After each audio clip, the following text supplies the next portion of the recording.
The other side is actually one of my favorites on the album. It's a bit of a sleeper track. Just great upbeat song.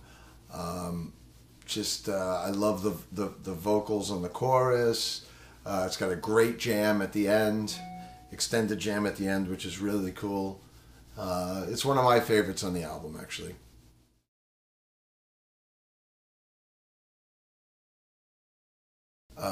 You Saved Me.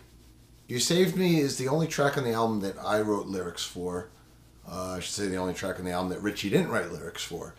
And I haven't written lyrics since Dream Theater. So it's been over 3 years now, and I wasn't sure if I was going to write any more lyrics after Dream Theater, but we put the music together for this song, and I was just inspired by the mood and by the song, and I was inspired with some melodies that came into my head, and I had some subject matter that I wanted to write about. I wrote the song for my wife Marlene about all of the support she's given me over everything I've been through in the last couple of years, and how her and family in particular is so important.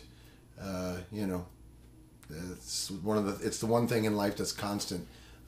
Family, your wife, and your kids, and everything else around you will come and go, but family is forever, and that's the message of that song.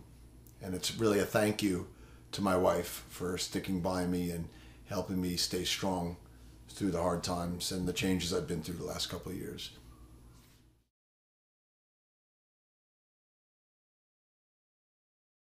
Seventh song, Not Hopeless. Not Hopeless is another one of the rockers on the album.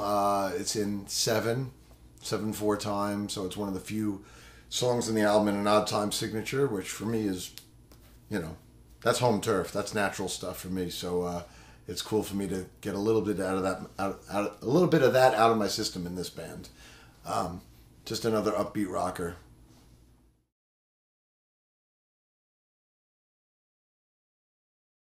One More Time is actually the first song that we wrote together. The very first writing session that me, Billy, and Richie had, we wrote 3 songs in that first session, and this was the very first one. One More Time, also 6 Feet Deeper, and Criminal, which is on the Japanese version of the album. We wrote those 3 the very first rehearsal. And this one is typical Richie in terms of, it's got that bluesy edge to it. Reminds me a little bit of Black Crowes. So there you have it. Really cool one. Some cool nuances in the drum parts too.